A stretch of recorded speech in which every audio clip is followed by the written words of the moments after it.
Ya, sesuai janji gue di edisi kali ini gue akan bahas hasil Liga Champions yang berlangsung hari Rabu dini hari. Ini adalah matchday ke-5 ya. Jadi sudah ada beberapa tim, tepatnya ada 10 yang memastikan lolos ke babak knockout stage. Tapi gue nggak akan bahas semua, gue akan bahas 3 tim atau 3 pertandingan yang baru aja berlangsung, yaitu City menghadapi Leipzig. Ya, dua-duanya sudah lolos memang, tapi gua akan bahas terkait dengan kegilaan Guardiola dalam melakukan rotasi, dan kemudian juga masih atau dari grup F. Nah, di mana nasib Milan ini di ujung tanduk ya, karena kalah dari Dortmund. Ini gua akan analisa sedikit terkait taktik permainan dan juga Paris Saint-Germain dan Newcastle. Nah, ini gue dalam kereta ya, dalam kereta menuju Jakarta dari Solo. Mungkin nilai yang ngikutin channel gue kemarin sudah melihat juga bagaimana ulasan terkait dengan semifinal Piala Dunia U17 yang akhirnya ya kita semua tahu ya menghadirkan final antara Jerman dan Prancis final ideal. Anyway, kita akan kembali ke Liga Champions. Jadi total sudah ada 10 tim yang memastikan lolos ke babak knockout, yaitu Munchen dari mewakili grup A, kemudian dari grup C Real Madrid, lalu dari grup D itu ada Real Sociedad dan Inter Milan, dari grup E ada Atletico Madrid dan Lazio. Lazio cukup mengejutkan teman-teman semua. Lalu ada grup F, Borussia Dortmund. Ini grup yang nanti akan gue bahas secara spesifik. Ya Dortmund yang mungkin gak terlalu diunggulkan ya dibandingkan Paris Saint-Germain dan mungkin Milan. Ya bukan unggulan pertama lah, justru yang pertama lolos dari grup maut. Lalu dari grup G ada Manchester City dan Leipzig yang memang sudah bahkan memastikan lolos dari pertandingan sebelumnya. Nah, jadi pertandingan kemarin ini hanya formalitas. Dan dari grup H, grup terakhir itu sudah mengirimkan wakilnya Barcelona yang juga menang di matchday kelima kemarin dari Porto, menang 2-1 ya setelah tinggal lebih dulu. Oke, kita mulai dari Barcelona. Kenapa gue ngangkat pertandingan ini? Padahal kita semua tahu pertandingan ini sebenarnya sudah tidak memutuskan apa-apa dalam arti soal lolos nggak lolos ya. Jadi City dan Leipzig sudah memang pasti menggenggam tiket ke knockout stage. Tapi yang menarik di sini gue mau bahas adalah kegilaan Guardiola dalam melakukan rotasi atau eksperimen. Satu yang paling gue lihat ada 2 hal sebenarnya. Yang pertama adalah dia menampilkan Rico Lewis di awal-awal pertandingan sebagai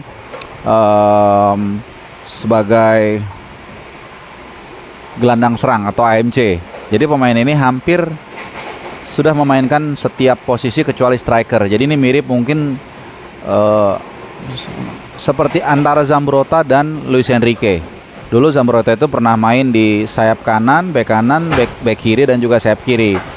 Gelandang gue lupa, tapi yang jelas dia punya memainkan semua peran di sisi side ya, atau flank. Luis Enrique itu hampir merata dari belakang, tengah sampai depan. Nah, Rico Lewis itu yang belum hanya striker. Jadi sudah hampir ke depan lah AMC. Awal-awal dia memang punya tupoksi itu sebagai bek kanan, lalu kemudian pernah juga sebagai bek kiri, sayap kiri pernah, dan terakhir itu dia main kemarin sebagai gelandang serang AMC. Nah, tapi ternyata di tengah pertandingan Guardiola berubah pikiran sehingga terutama ketika mereka tertinggal. Jadi Julian Alvarez dimasukin, lebih didorong ke depan, Rico Lewis balik perannya sebagai DM dan itu lebih berhasil. Nah, yang menarik adalah Akanji juga, yang ini kedua nih. Akanji juga sempat di eksperimen atau uji coba berperan sebagai DM. Masih lebih baik ketimbang peran Rico Lewis sebagai AMC. Jadi lebih berhasil, dan ini gua rasa sebagai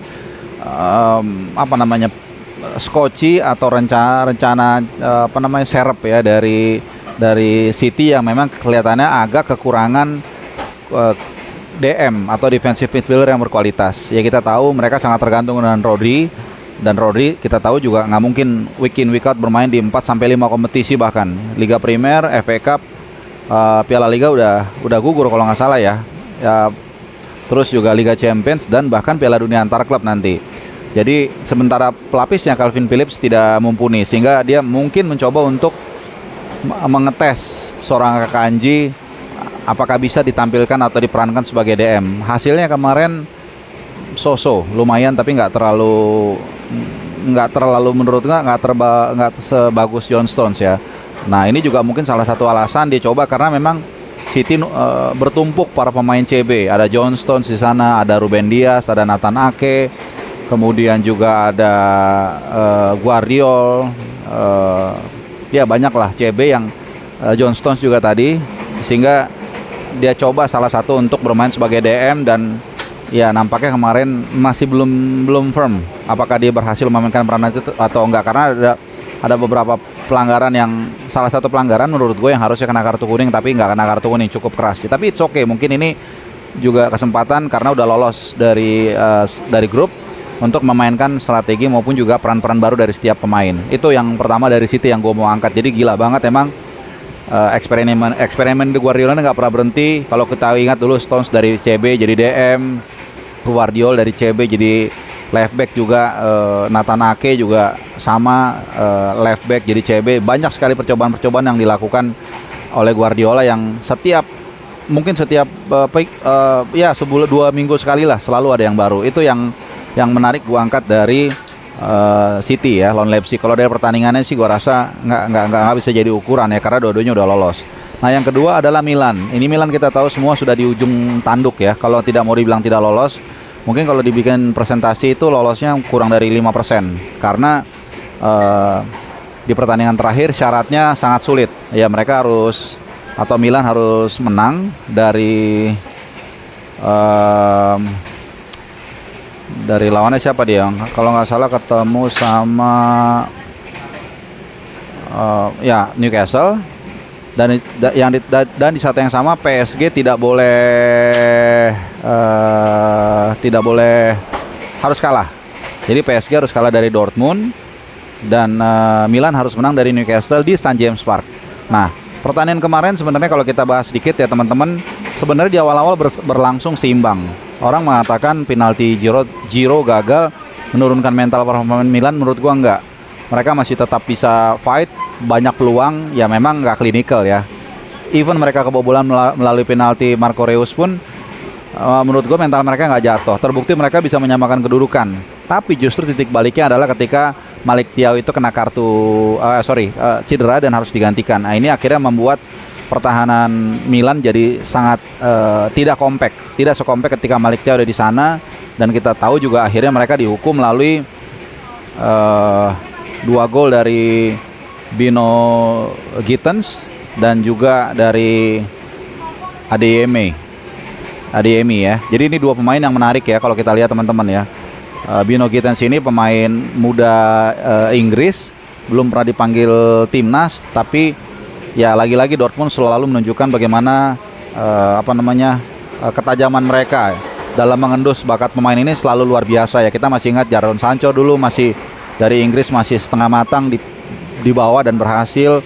Kemudian juga Jude Bellingham yang paling terbaru, dan sekarang kita lihat bagaimana dia sukses di Madrid, itu juga karena olahan dari Dortmund. Leave it alone soal Haaland ya, karena ketika dia di Salzburg kita sudah semua tahu bakatnya. Tapi banyak pemain yang seperti yang satu ini, Bino Gittens, yang mungkin kita nggak pernah dengar namanya, tapi ternyata pemain cukup baik ya, pemain nomor 42. Nah, kemudian juga Adeyemi, ini nggak heran teman-teman ya, karena memang di awal tahun ini pun di fase knockout Liga Champions dia ketika Dortmund memecutangi Chelsea, itu banyak koran-koran harian Jerman yang mengkomparasikan dia dengan gelandang Chelsea, gelandang yang juara dunia Enzo Fernandez, di mana Adeyemi di knockout stage di pertandingan pertama mencetak gol ya. Jadi ya good luck buat Dortmund, tapi buat Milan ini mereka harus berjuang sangat keras dan membutuhkan keberuntungan karena nasibnya ditentukan tim lain. Nah, yang terakhir adalah pas PSG Newcastle, ya ini juga gue mengangkat sedikit aja sebelum gue tutup, bahwa Newcastle ini memang luar biasa semangatnya ya.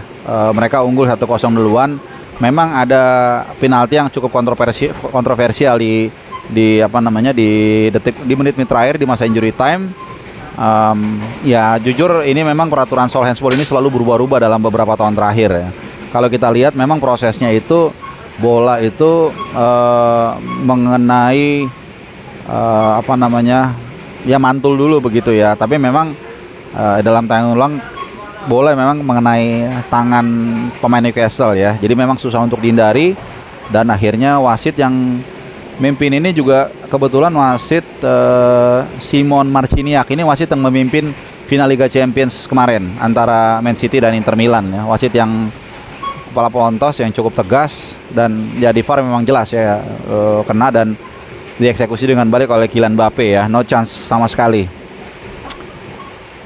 Nah mungkin itu dulu pemaparan gue terkait dari Champions League di matchday kelima. Masih ada satu putaran lagi matchday kelima juga yang akan berlangsung hari Rabu dini hari. Nanti gue akan bikin ulasannya, ada beberapa tim yang bermain tentunya. Terima kasih. Salam dari Restorasi Kereta.